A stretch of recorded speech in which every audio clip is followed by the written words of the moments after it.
नमस्कार दोस्तों, कैसे हैं आप लोग। उम्मीद है सब लोग अच्छे होंगे। आप लोगों का पढ़ाई बढ़िया तरीके से चल रहा होगा। आज जियोग्राफी की श्रृंखला में मुख्य जो टॉपिक है ना, उसमें हम वायुमंडल देखने वाले हैं। तो वायुमंडल हो गया, पृथ्वी की आंतरिक संरचना हो गई, कुछ ऐसे मुख्य टॉपिक है जिनसे क्वेश्चन पूछा ही जाता है। और अच्छी बात यह है कि किसी भी एग्जाम में, चाहे वो एसएससी हो, पीसीएस हो, है ना, जीडी का हो या रेलवे का हो या पुलिस का हो या टेट का हो, कोई भी एग्जाम इससे क्वेश्चन उठाता है ना।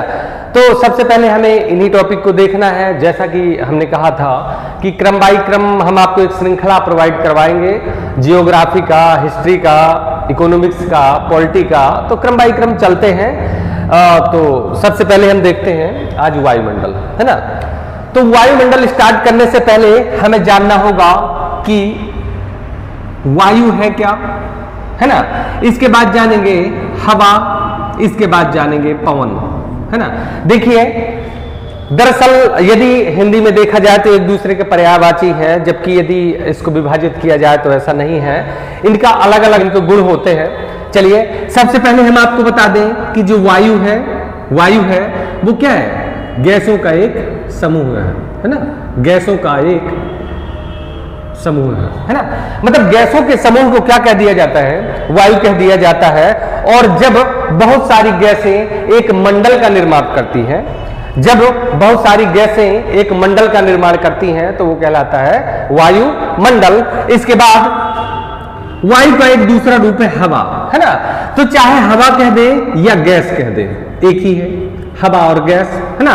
तो हवा या गैस का एक मंडल या बहुत सारी गैसें जब मिल जाती हैं तो निर्माण करती हैं किसका? वायु का। अब देखिए, जब वायु एक स्थान से दूसरे स्थान की ओर क्या करती है? प्रस्थान करती है, तो फिर कहलाती है पवन। अर्थात गतिमान हवा या गतिमान वायु को क्या कह देते हैं? हम पवन कह देते हैं, पवन कह देते हैं। दूसरा क्वेश्चन ये आता है सबसे पहले कि ये पवनें बनती कैसे हैं, मतलब ये हवा चलती क्यों है? तो उसका एक ही आंसर होता है और वो होता है लो प्रेशर, है ना। लो प्रेशर या हाई प्रेशर, हाई प्रेशर। तो इसमें कॉन्सेप्ट क्लियर रखिए कि जो वायु है हमेशा हाई प्रेशर से लो प्रेशर की ओर चलती है। मतलब जहां पर निम्न दाब होगा वहीं पर वायु उसी तरफ चलेगी, निम्न वायु दाब। निम्न वायु दाब कहलाता है लो प्रेशर और उच्च वायु दाब, उच्च वायु दाब कहलाता है क्या? High pressure. जैसे कि हम आपको बताएं, एक गुब्बारा है और गुब्बारे में हवा भर दीजिए, गुब्बारे में हवा भर दीजिए, तो उसके अंदर जो प्रेशर बनेगा वो हाई प्रेशर होगा या लो प्रेशर होगा? सोचिए, है ना। तो इसमें देखेंगे कि गुब्बारे के अंदर ठूस ठूस के हवा जब भरी जा रही है तो उसके अंदर क्या होगा? हाई प्रेशर होगा। अब देखेंगे कि गुब्बारे का जैसे मुंह खोल देते हैं तो स्पीड से हवा निकल जाती है, अर्थात हवा अपनी समान स्थिति में आने का प्रयास करती है। तो बस इतना याद रखिए कि वायु कई गैसों का या हवाओं का समूह वायु कहलाती है। इसके बाद वायु जब एक स्थान से दूसरे स्थान की ओर गमन करती है तो उसको क्या बोलते हैं? पवन कहते हैं। इसके बाद देखिए कि ये हमारी पृथ्वी है और पृथ्वी को चारों ओर से घेरे हुए ये क्या है? वायु का घेरा है ना। चारों ओर से घेरे हुए वायु का घेरा है, या कह दें वायु की परतें हैं, है ना। कई परतें हैं, है ना। और यही परतें, है ना, वायुमंडल का निर्माण करती हैं, वायुमंडल का निर्माण करती है ना। वायुमंडल का निर्माण करती है। आपके माइंड में क्वेश्चन आता होगा कि ग्रह, पृथ्वी एक ग्रह है और ग्रह के चारों ओर, है ना, जो वायु का परत है, वायु की परतें हैं, वो मिलकर बनाती है वायुमंडल। अतः देखेंगे कि हमारे सौर मंडल में, है ना, 8 ग्रह हैं, 8 ग्रह हैं। तो क्या सभी ग्रहों में वायु है ना? नहीं, ऐसा नहीं है। सभी ग्रहों में क्या है? वायु नहीं है, वायुमंडल नहीं है। हाँ, गैसें पाई जाती हैं।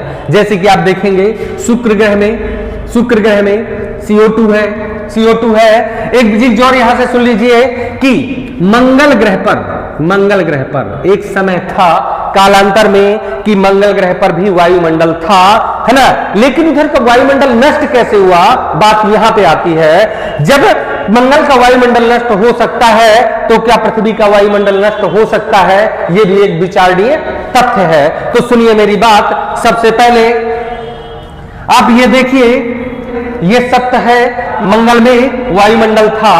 तो वायुमंडल को किसी ग्रह के चारों तरफ रहने के लिए, है ना, सबसे जरूरी होता है वहां का क्या, गुरुत्वाकर्षण, है ना, गुरुत्वाकर्षण। तो हमारे वायुमंडल, जो पृथ्वी का वायुमंडल है, उसको पृथ्वी की ओर खींची हुई है कौन सा, गुरुत्वाकर्षण बल, जिसके कारण ये वायुमंडल हमारी पृथ्वी से लगा हुआ है। दूसरी बात, तो मंगल में चूंकि हर पिंड में गुरुत्वाकर्षण होता है, तो बोले सर मंगल में क्यों नहीं है वायुमंडल? तो उसका एक कारण है कि कालांतर में जो मंगल का मध्य भाग है, यह सेंट्रल वाला भाग है, वो क्या हुआ, जम गया। वो क्या हुआ, जम गया। और जब मंगल के सेंटर वाला भाग जम गया तो उसके बीच होने वाला घूर्णन बंद हो गया। और जब घूर्णन बंद हो गया तो इसकी बाहरी परतों और आंतरिक परत के बीच घर्षण बंद हो गया। और घर्षण बंद होने के परिणाम स्वरूप यहां से कोरियोलिसिस बल, है ना, कोरियोलिसिस बल गायब हो गया। और कोरियोलिसिस बल के गायब होने से यहां का गुरुत्वाकर्षण समाप्त हो गया। गुरुत्वाकर्षण समाप्त हो गया। और जैसे ही गुरुत्वाकर्षण समाप्त हुआ, यहां की वायुमंडल 5 मिनट के अंदर ही यहां से गायब हो गई। तो इस कॉन्सेप्ट से याद रखिए कि हाँ, सर ने बताया था कि यदि पृथ्वी का, चूंकि देखिए पृथ्वी को यदि हम 3 भागों में विभक्त करें तो पहला भाग भूपर्पटी, मध्य भाग मैग्मा का, और लास्ट वाला जो आंतरिक भाग है वो क्या है, ठोसीय द्रव अवस्था में है ना, द्रव अवस्था में है, यह कहते पिघले अवस्था में है। और सबसे भारी तत्व निकिल और फेरस यही पाए जाते हैं। चूंकि एक बात याद रखिए कि निकिल और फेरस भारी तत्व तो है, लेकिन यदि लोहा को 5000 डिग्री सेंटीग्रेड पर तपाया जाए तो यह पिघल कर क्या हो जाएगा, मैग्मा में बदल जाएगा, तरल अवस्था में आ जाएगा। चूंकि आपको पता है कि पृथ्वी के आंतरिक भाग का जो क्या है टेम्परेचर है वो 5000 डिग्री सेंटीग्रेड है, या कहते हैं 5500 डिग्री सेंटीग्रेड है ना। तो ये देखेंगे कि लोहा और निकिल इस टेम्परेचर पे गल के मैग्मा अवस्था में पहुंच गए हैं। अतः पृथ्वी के आंतरिक भाग का लिक्विड होना ही इसमें गुरुत्वाकर्षण का कारण है, कोरियोलिसिस का कारण है। जैसे कि बात करें, है ना, तो देखेंगे कि जो बीच वाला भाग है ये कुछ तरल अवस्था में है, ये मैग्मा अवस्था में है ना। तो तरल और मैग्मा के बीच में ये जो है क्या बनता है, एक परत बनती है। और ये परत एक दूसरे से क्या करती है, घर्षण करके चलती है। तो देखेंगे कि हमारी पृथ्वी पश्चिम की से पूर्व की ओर दौड़ रही है, या क्या है, राउंड लगा रही है। अब देखेंगे कि जब हमारी पृथ्वी पश्चिम से पूर्व की ओर राउंड लगा रही है तो बीच वाला भरा हुआ भाग, द्रवित भाग किस दिशा में चक्कर लगाएगा, तो आप कहेंगे कि पूर्व से पश्चिम। जैसे मैं एक एग्जांपल देता हूं, ये एक टप भर लीजिए और टप में भरा हुआ है पानी। अब जब इसको टप को पकड़कर पश्चिम से पूरब दिशा में या पूरब से पश्चिम दिशा में चलाइए तो आप देखेंगे कि टप तो आप चलाएंगे पूरब से पश्चिम में, लेकिन जो जल है वो ऑटोमेटिक कैसे घूमेगा, पश्चिम से पूरब। और जब इसको पश्चिम से पूरब चलाएंगे तो ये जल घूमेगा पूरब से पश्चिम, है ना। तो अब ये देखिए कि ये जल है, ये पानी भरा हुआ है, पानी और टप के बीच में क्या बन रहा है, सरफेस बन रहा है, परत बन रही है, और उस परत में लग रहा है क्या, घर्षण। ठीक उसी प्रकार से इन दोनों परतों के बीच, इन दोनों मध्य परत, है ना, या मेंटल कह दें, मेंटल है ना, मेंटल और क्रूड, ये हो गया क्रूड। तो मेंटल और क्रूड के बीच लग रहा है घर्षण बल, और घर्षण बल के कारण उत्पन्न होता है कोरियोलिसिस बल, और कोरियोलिसिस बल उत्पन्न करता है अत्याधिक गुरुत्वाकर्षण, अत्याधिक गुरुत्वाकर्षण बल, है ना। चलिए, एक क्वेश्चन हमें यहां से मिला कि कोरियोलिसिस बल के कारण ही अत्याधिक क्या है, गुरुत्वाकर्षण बल, और गुरुत्वाकर्षण बल के कारण ही हमारा वायुमंडल पृथ्वी से सटा हुआ है। अब सोचिए, यदि बीच वाला भाग 1 मिनट के लिए भी रुक जाए, या 5 मिनट के लिए रुक जाए, या ठंडा हो जाए, या जम जाए, तो इसमें क्या होगा, घूर्णन बंद हो जाएगा, और घूर्णन बंद हो जाएगा तो पृथ्वी की मेंटल वाली और क्रूड वाली परत पर घर्षण बंद होगा, और घर्षण बंद होगा तो कोरियोलिसिस बल नहीं बनेगा, और कोरियोलिसिस बल नहीं बनेगा तो क्या होगा, गुरुत्वाकर्षण खत्म हो जाएगा, और गुरुत्वाकर्षण के खत्म होते ही 10 सेकंड के अंदर हमारी पृथ्वी से पूरा वायुमंडल खत्म हो जाएगा। चलिए, तो यही घटना हुई मंगल ग्रह के साथ में। चलिए, दूसरी बात यहां से समझने लायक जो है मैं आपको बताऊं, है ना, तो वो ये है कि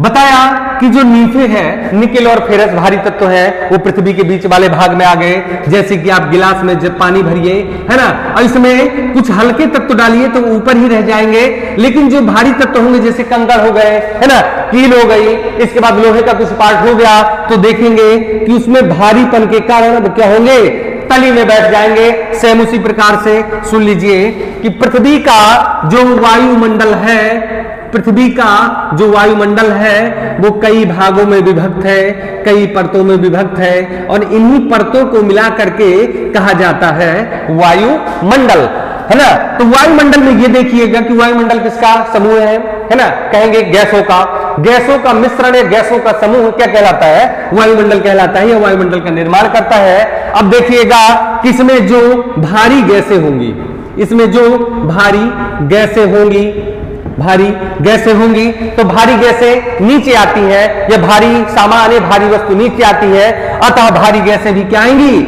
नीचे आएंगी। तो देखेंगे एक क्वेश्चन यहां से आपका तैयार होता है कि पृथ्वी से या पृथ्वी के सरफेस से लगा हुआ भाग जो क्षोभ मंडल कहलाता है, उसी भाग में सभी भारी गैसें आकर विद्यमान हो जाती है ना। आप इतना याद रखिए। अभी आगे चलते हैं, स्टार्ट करते हैं।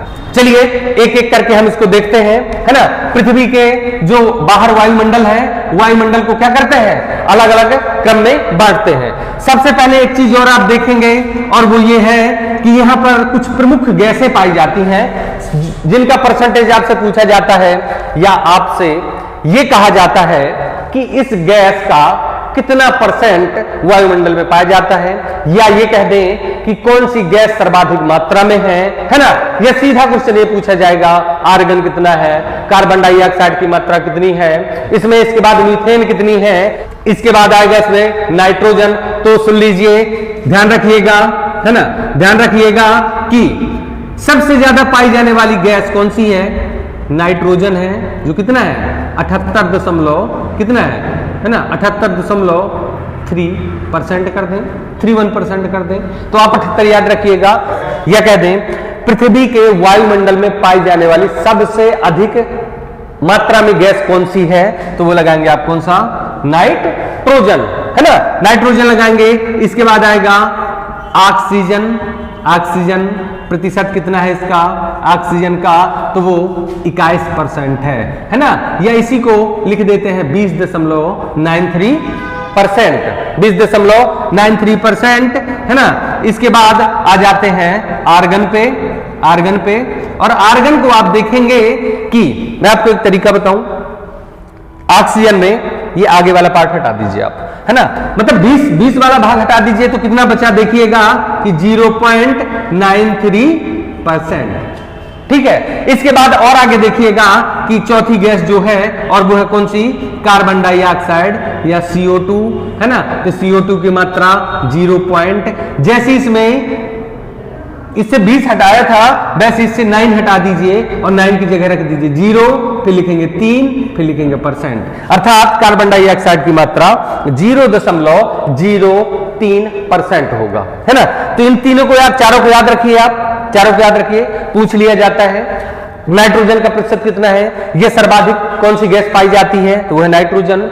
इसके बाद ऑक्सीजन का वायुमंडल में प्रतिशत कितना है, तो आप लगाएंगे कितना, 21%। इसके बाद आर्गन का आता है तो 0.93%। इसके बाद आता है कार्बन डाइऑक्साइड तो 0.03% आएगा। आप इसको याद रखिएगा, है ना। चलिए देखिए, एक बात सुन लीजिए मेरी, कि जो भी आपको पढ़ाया जा रहा है आप थोड़ा सा मेहनत करिए, है ना, मेहनत करिए। कैसे, इसको आप नोट कर लीजिए। देखिए, पढ़ाई के लिए 3 चीजें जरूरी होती है। एक है सुनना, अच्छा यदि माइंड में रखना है उसको तो उसके लिए जरूरी है सुनना, दूसरा देखना और तीसरा लिखना। इसके बाद आता है रिवीजन, है ना। तो देख भी रहे हैं, सुन भी रहे हैं, नोट आप करेंगे, है ना। मेहनत से मत डरिए, मेहनत का कोई शॉर्टकट नहीं होता, सफलता का कोई शॉर्टकट नहीं होता। भाई मेरे मेहनत करनी ही करनी पड़ेगी, है ना। देखना, गंगा यमुना के संगम से ये मन शुद्ध नहीं हो जाता, गंगा यमुना के संगम से ये मन शुद्ध नहीं हो जाता, पथ में कांटे आ जाने से पथ अवरुद्ध नहीं हो जाता, पथ में कांटे आ जाने से पथ अवरुद्ध नहीं हो जाता, है ना। इसके बाद तप संकल्प साधना से ही होती आई सफल सिद्धियां, बोधि वृक्ष के तले बैठकर कोई बुद्ध नहीं हो जाता, है ना। कोई भी पता चला बुद्ध जी किसके किनारे, बट वृक्ष के किनारे, बोधि वृक्ष के किनारे बैठकर ज्ञान प्राप्त कर लिए, है ना। आप ऐसा सोचो, है ना, रजाई के नीचे लेटे लेटे आपको सब, ऐसा नहीं है, है ना। थोड़ा सा आप मेहनत करिए, इसको नोट कर लीजिए, दोबारा जब रिवीजन के काम आएगा फिर से पढ़ने की जरूरत नहीं पड़ेगी, तो थोड़ा सा आप मेहनत करिए, है ना। चलिए, तप संकल्प साधना से ही होती आई सफल सिद्धियां। तप, संकल्प और साधना तीनों का मेल चाहिए, है ना। हमेशा कोई भी सिद्धि, चाहे पढ़ाई की सिद्धि हो, है ना, आपको कंठस्थ करना हो, है ना, किसी भी प्रकार की, पढ़ाई भी एक प्रकार की सिद्धि है ना, पढ़ाई भी एक प्रकार की सिद्धि है ना। तो इसके लिए भी तप, संकल्प और साधना चाहिए, कड़ी मेहनत चाहिए, है ना। मेहनत का कोई शॉर्टकट नहीं है, मेहनत करना ही करना पड़ेगा। आज नहीं करेंगे तो कल करना पड़ेगा, है ना। तो बेहतर है कि आज ही कर लिया जाए। चलिए, हमने इतना देख लिया, है ना, अपने वायुमंडल के बारे में, वायुमंडल के बारे में। अब थोड़ा सा जान लीजिए, अब थोड़ा सा और जान लीजिए कि यदि हम पृथ्वी से ऊंचाई पर जाते हैं, पृथ्वी से ऊंचाई पर जाते हैं, है ना, तो क्या होता है, तापमान में क्या होती है, गिरावट होती है, गिरावट होती है। 2 पॉइंट याद आए, अब थोड़ा सा इसको नोट कर लीजिएगा।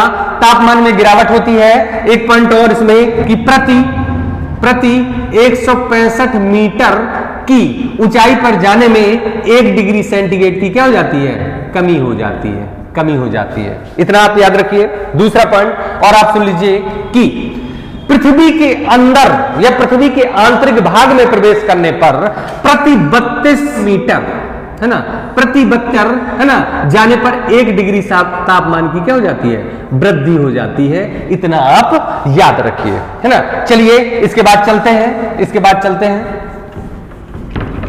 है ना, इसके बाद अपन चलते हैं।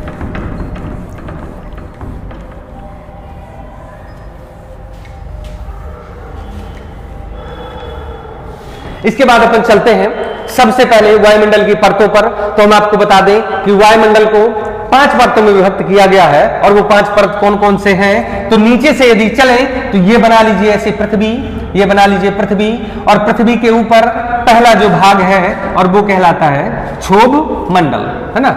नोट करते चलेंगे, क्षोभ मंडल, क्षोभ मंडल, है ना। इसके बाद आएंगे क्षोभ मंडल के बाद, है ना, दूसरी परत आएगी, क्षोभ मंडल के बाद दूसरी परत आएगी, और उसको क्या बोलेंगे, समताप, समताप मंडल, समताप मंडल, है ना। चलिए, इसके बाद ये तीसरी परत आएगी, और तीसरी परत क्या कहलाएगी, क्या कहलाएगी, मध्य मंडल, मध्य मंडल, है ना। चलिए, इसके बाद इसकी जो चौथी परत आती है, इसकी जो चौथी परत आती है उसको क्या बोलते हैं, मध्य मंडल के बाद आता है आपका आयन मंडल, आयन मंडल, है ना।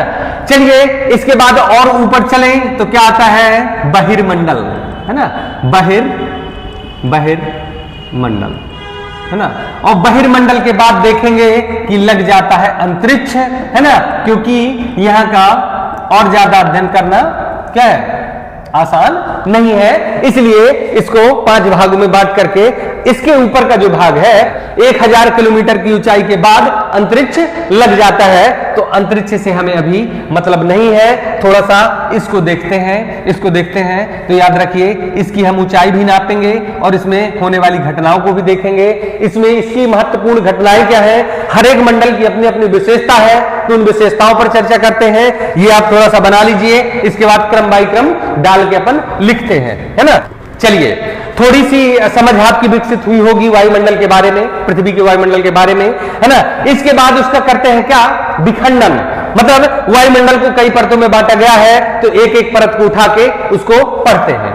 सबसे पहले अपन देखते हैं जो पृथ्वी से लगा हुआ भाग है, और वो है क्या, क्षोभ मंडल।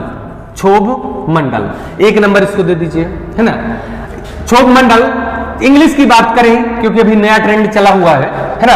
एग्जाम में इसको क्रम से सजाने के लिए दे देता है, लेकिन क्षोभ मंडल नहीं, इसके इंग्लिश वाला वर्जन, इंग्लिश नाम देता है। तो ध्यान रखिएगा कि सबसे पहला जो मंडल है क्षोभ मंडल, उसको ट्रोपोस्फियर है ना, ट्रोपोस्फियर कहा जाता है, ट्रोपोस्फियर। चलिए, दूसरा तो दूसरा इसमें होगा कौन सा, और दूसरा होगा क्षोभ मंडल के बाद कौन सा, समताप मंडल, है ना। और समताप मंडल का भी इंग्लिश लिख लेना है अपन को, तो इसको कहते हैं स्ट्रेटोस्फियर, है ना, स्ट्रेटोस्फियर। इसके बाद तीसरे नंबर पर कहें या बात करें, है ना, इसके बाद तीसरे नंबर की बात करें तो होगा मध्य मंडल, है ना, या कहते क्या, है ना, क्या होगा, मीसोस्फियर होगा। और मीसोस्फियर और समताप मंडल के बीच स्थित है ओजोन मंडल, तो ओजोन मंडल को हम समताप मंडल में ही पढ़ लेंगे, परेशान ना होना, है ना, परेशान नहीं होना है अपन को। चौथे नंबर की यदि बात करें, है ना, तो चौथे नंबर की यदि बात करें तो मध्य मंडल के बाद आएगा अपना आयन मंडल, है ना, इसको बोलेंगे आयनोस्फीयर, है ना। इसके बाद पांचवा जो पार्ट है और वो है बहिर्मंडल, वो है क्या, बहिर्मंडल। और बहिर्मंडल को इंग्लिश में क्या बोलेंगे, तो बोलेंगे एक्सोस्फीयर, है ना। चलिए, अब एक एक करके चर्चा करते हैं। आप ये देखिए कि वायुमंडल की सबसे निचली परत क्या कहलाती है, क्षोभ मंडल कहलाती है, ट्रोपोस्फियर कहलाती है ना। इससे एक क्वेश्चन ये आता है, इससे एक फैक्ट ये है कि सभी है ना मौसमी घटनाएं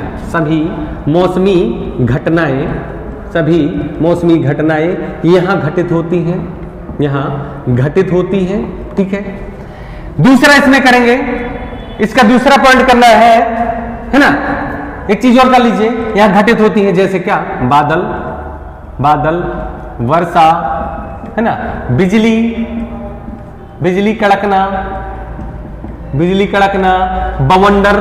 बवंडर बनना, तेज हवाएं चलना, है ना, डेड डैश इत्यादि, ETC कर लो, इत्यादि। मतलब मौसम से संबंधित जितनी भी घटनाएं हैं आप याद रखेंगे, कहां, इसी क्षोभ मंडल में होती है। दूसरी बात, इसमें दूसरा क्वेश्चन यदि बात करें तो इसमें संवाहनीय धाराएं बहती है ना।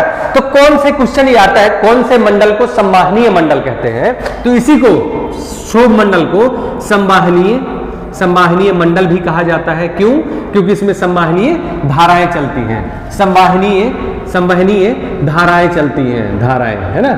अब आपके माइंड में ये क्वेश्चन जरूर से जरूर आ रहा होगा कि सर ये संवाहनीय धाराएं क्या है, तो सुन लीजिए मेरी बात, और वो ये है कि ये है पृथ्वी और ये है वायुमंडल और ये है अपना सूर्य।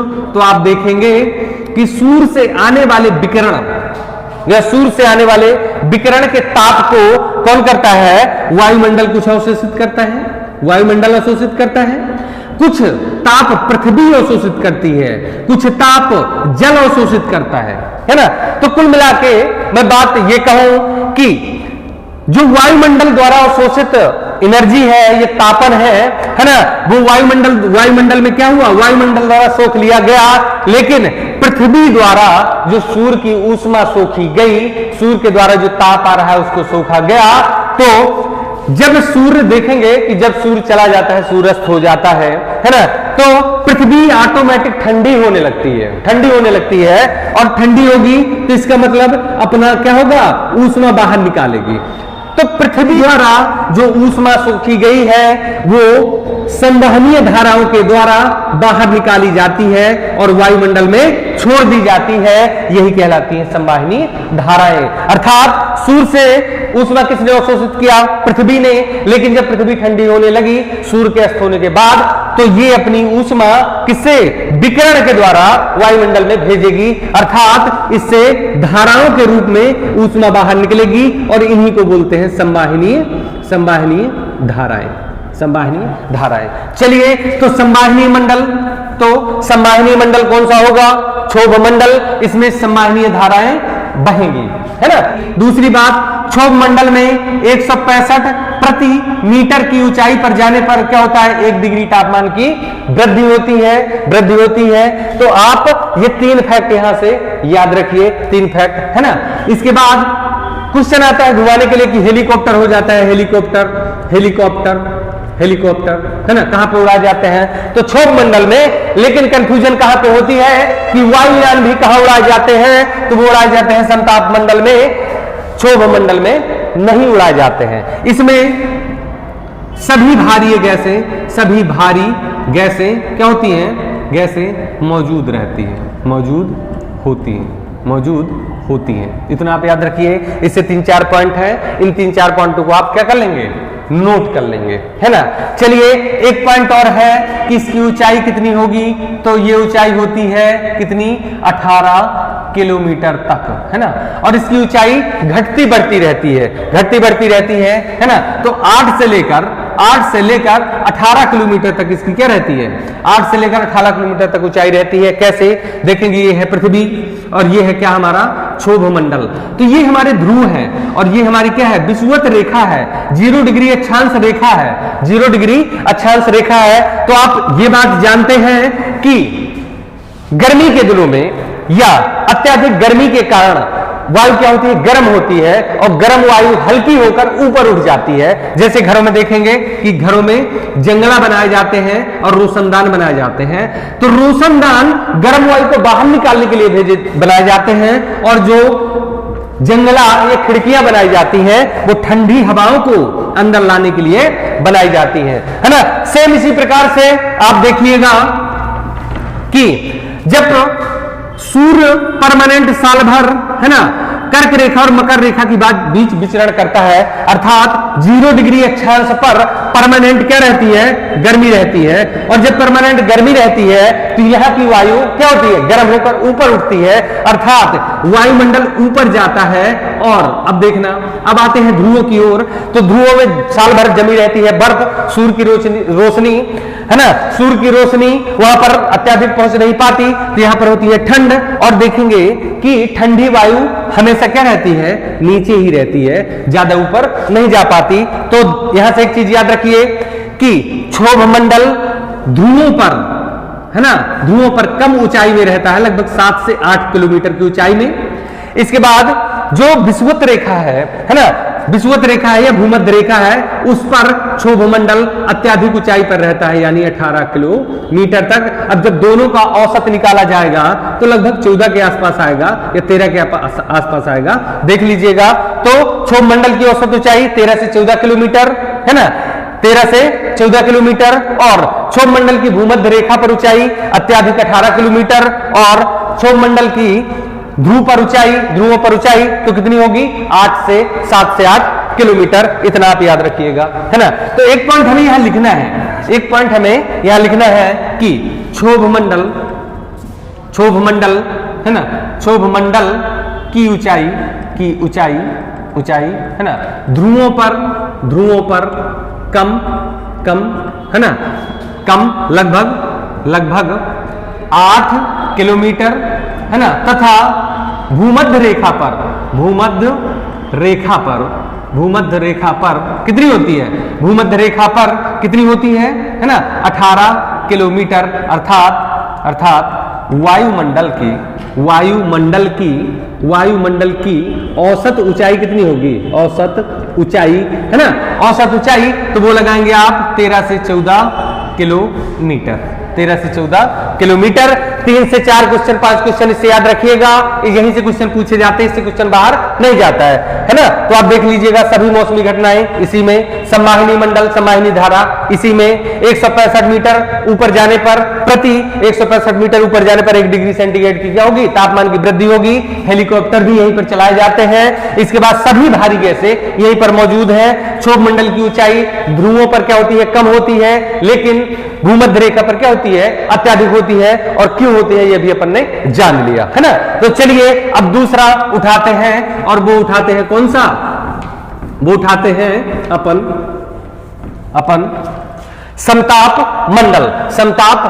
अब देखना, सबसे पहले तो समताप मंडल का ऊंचाई कितना होगा, समताप मंडल का ऊंचाई कितना होगा, तो यही आप जान लीजिए कि समताप मंडल का ऊंचाई कितना है, लगभग 50 किलोमीटर तक, है ना, 50 किलोमीटर तक कौन होगा, समताप मंडल की ऊंचाई होगी, समताप मंडल की ऊंचाई होगी। तो अब देखना, समताप मंडल जैसा नाम वैसा काम, जैसा नाम वैसा काम। तो समताप मंडल देखिए, समताप मतलब समान ताप जहां रहता है वही मंडल क्या कहलाता है, समताप मंडल कहलाता है। और जब समान ताप रहता है तो वहां पर क्या होगा, मौसमी घटनाएं नहीं घटित होंगी। मतलब यदि क्लाइमेट चेंज नहीं होगा, मौसम चेंज नहीं होगा, हवाएं नहीं चलेंगी, लो प्रेशर हाई प्रेशर नहीं बनेगा, तो वहां पर कोई भी मौसमी घटना नहीं होगी। और जब मौसमी घटना नहीं होगी तो वहां का वातावरण क्या होगा, शांत होगा। और जब वहां का वातावरण शांत होगा तो वहां पर क्या है, देखना, है ना, जो जेट है, जेट विमान ये हवाई जहाज, जेट विमान ये हवाई जहाज, है ना, बिना रुकावट के चलाए जा सकते हैं। जेट विमान ये हवाई जहाज बिना रुकावट के चलाए जा सकते हैं। एक क्वेश्चन यहां से और आता है, मेरी बात सुन लीजिए, कि जो वायुमंडलीय मतलब हवाई जहाज है वो कितने किलोमीटर तक की ऊंचाई पर उड़ाया जाता है, तो सामान्यतः आप कितना लगाएंगे, 17 किलोमीटर, या 17, है ना, ये 17-18 किलोमीटर, और 17 से 25 किलोमीटर तक ही क्या होते हैं, उड़ाए जा सकते हैं। 17 किलोमीटर तक, 17 से 25 किलोमीटर तक ही हवाई जहाज उड़ाया जा सकता है। ये बात आप याद रखिए। तो 17 मैंने इसलिए लिख दिया कि कई बार पूछा गया है कि कितने किलोमीटर की ऊंचाई पर, है ना, अपना हवाई जहाज उड़ाना ठीक रहता है, तो वो है क्या, 17 किलोमीटर, है ना। तो यहां पर कोई मौसमी घटना नहीं होती, है ना। इसके बाद 17 से 25 किलोमीटर तक वायुयान उड़ाए जा सकते हैं, तो 17 किलोमीटर आप याद रखिएगा, हवाई जहाज याद रखिएगा। इसके बाद सबसे इंपॉर्टेंट जो इसमें क्वेश्चन आता है, और वो ये है कि यहां पर ओजोन परत पाई जाती है, ओजोन परत पाई जाती है ना, ओजोन परत पाई जाती है। तो देखिए समताप मंडल 50 किलोमीटर तक है ना, लेकिन जो 25 से 45 किलोमीटर तक, या हम कहते हैं 30 से 50 किलोमीटर तक, क्या हुआ, 30 से 50 किलोमीटर तक फैली हुई है हमारी ओजोन परत, ठीक है। 30 से 50 किलोमीटर तक फैली हुई है हमारी ओजोन परत।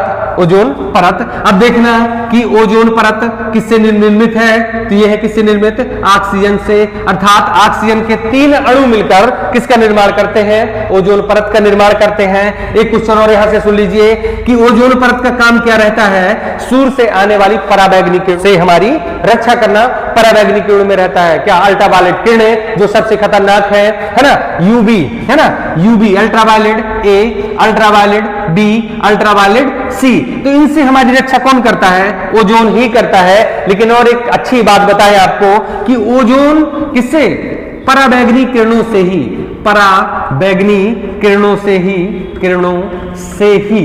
से ही किसका निर्माण होता है, ओजोन का। दोनों एक दूसरे से का विरोध करते हैं। देखना, पराबैंगनी किरणों से रक्षा कौन करता है, ओजोन, और ओजोन को कौन बनाता है, तो पराबैंगनी किरणें। एक क्वेश्चन आपके माइंड में जरूर आ रहा होगा कि सर क्या हमारी पृथ्वी के आसपास ओजोन नहीं बन सकती। देखिए, चूंकि इसमें एक ताप ताप और दाब, है ना, की क्रिया है ना, ताप और दाब की क्रिया है, रासायनिक क्रिया है, ऑक्सीजन के 3 अणु का मिलना। तो हो सकता है हमारी पृथ्वी में भी है, जैसे हम आपको बता दें शिकागो, है ना, Chicago smog, Chicago smog, Tibet का पठार है, तिब्बत का पठार हिमालय के उस पार उत्तर में, तो तिब्बत के पठार में भी, तिब्बत के पठार में भी, चलिए ये तो हुई किससे, ओजोन परत की, ओजोन परत की बात। तो ओजोन परत किसके, ओजोन परत समताप मंडल के ऊपरी भाग में कितना 30 से 50 किलोमीटर के एरिया में पाई जाती है ना, 30 से 50 किलोमीटर के एरिया में पाई जाती है। दूसरी बात, ओजोन से और बात करें तो ओजोन आता है ओजोन छिद्र, ओजोन छिद्र, है ना, ओजोन छिद्र। दरअसल ये कोई छेद ना होके, ये कोई छिद्र ना होके, है ना, ये है कि ओजोन की जो परत है 30 से 50 किलोमीटर वाली परत, वो कहीं सबसे पतली हो जाती है, कहीं सबसे पतली हो जाती है और कहीं मोटी हो जाती है।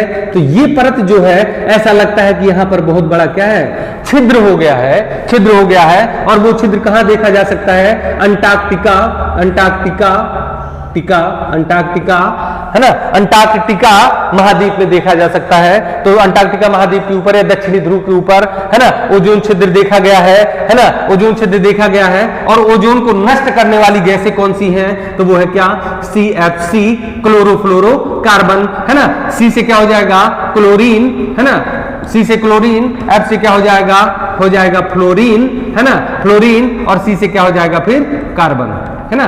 तो CFC जो गैस है, जो रेफ्रिजरेटर, AC आदि से निकलती है, जो अपन लोग यूज करते हैं, है ना, उसी से नष्ट होता है क्या, ओजोन छिद्र, है ना, ओजोन छिद्र। तो सरकार इसको बचाने का प्रयास कर रही है और CFC को कम करने का प्रयास किया जा रहा है विश्व लेवल पर, है ना। चलिए ये हुई ओजोन परत की बात। एक बात और यहां से याद रखिए, इसमें एक पॉइंट आता है कि ओजोन परत को या ओजोन को किस में नापते हैं, तो होता है डाप्सन, है ना, डाप्सन ओजोन को मापने की एक इकाई है ना। जैसे कि आलू भट्टा आपने देख लो, किलो में मापे जाते हैं, है ना, दूध वगैरह लीटर में, तो ये भी एक क्या है, मापन की इकाई है। तो ओजोन को किससे मापा जाता है, डाप्सन से मापा जाता है। ये बात आपको पता ही चल गई। समताप मंडल की ऊपरी भाग में क्या पाया जाता है, ओजोन पाया जाता है। इसका ऊंचाई कितना है, 30 से 50 किलोमीटर का एरिया है ना। अंटार्कटिका महाद्वीप पर ओजोन छिद्र देखा गया, दक्षिणी ध्रुव पर ओजोन छिद्र देखा गया, है ना। चलिए, तो समताप मंडल से इतना ही आप याद रखिए, इतने से बाहर क्वेश्चन नहीं जाता है ना। तो इतना आप याद रखिए और इसको आप क्या कर लेंगे, नोट कर लेंगे, है ना। चलिए, इसके बाद बात आती है मध्यमंडल की। तो देखिए ओजोन, है ना, ओजोन परत के बाद लग जाता है कौन सा, मध्य मंडल, मध्य मंडल।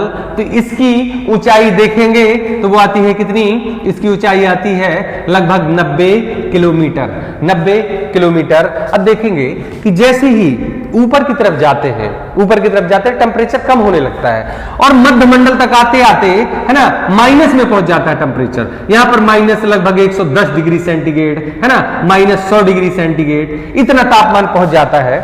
तो इस तापमान के आधार पर हम ये कह सकते हैं कि मध्य मंडल वायुमंडल का सबसे ठंडा एरिया या परत है ना। तो मध्यमंडल से याद रखिए, मध्यमंडल, है ना, वायुमंडल की सबसे ठंडी परत, सबसे ठंडी परत, सबसे ठंडी परत, है ना। चलिए, एक चीज आप याद रखिए मध्यमंडल से, इतना ही। इसके बाद मध्यमंडल के बाद आ जाते हैं आयन मंडल। और आयन मंडल क्या है, और आयन मंडल सबसे इंपॉर्टेंट है, तो उसको आप देख लीजिए। सबसे पहला आयन मंडल को बोलते हैं आयनोस्फीयर। और आयनोस्फीयर इसलिए बोलते हैं कि यहां पर पाई जाने वाली गैसें आयनित अवस्था में रहती हैं, आयनित अवस्था में होती हैं, है ना। सबसे पहले तो आप यही याद रखना है, आयनित अवस्था में रहती हैं। और जब आयनित अवस्था में रहती हैं तो आप देखेंगे कि यहां से क्या होता है ना, जब आयनित अवस्था में, यहाँ पे आयनित अवस्था में प्लस माइनस के रूप में रहती है ना, प्लस माइनस के रूप में रहती हैं, आयनित अवस्था में रहती हैं, आयनित अवस्था में, है ना। तो पृथ्वी से भेजे जाने वाले रेडियो वेव या रेडियो तरंगे यहीं से टकरा करके क्या हो जाता है, वापस आ जाती हैं। अर्थात मोबाइल से किया जाने वाला कॉल सबसे पहले किसी टावर से कहां जाएगा, देखना, किसी टावर से जाएगा यहां पर, है ना, यहां पर और यहां से टकरा करके क्या होगा, फिर से आएगा दूसरे टावर पर और चला जाएगा अपने गंतव्य स्थान पर। दूसरी बात, यहां पे टीवी सिग्नल है ना, TV signal, radio signal, radio signal, signal है ना, मतलब माइक्रोवेव वगैरह जितने भी सिग्नल है वो आयन मंडल से ही पृथ्वी में भेजे जाते हैं। तो एक बात आयन मंडल से याद रखिए कि यहां पर पाई जाती है आयनित गैस, आयनित अवस्था में गैस है ना, इसी कारण से यहां पर भेजे जाने वाले कौन से माइक्रोवेव तरंगे है ना, या टीवी चैनल या रेडियो सिग्नल यहां से टकराकर सीधा वापस आ जाते हैं। इसके बाद और देखिए कि छोटे छोटे उपग्रह है ना, छोटे छोटे उपग्रह भी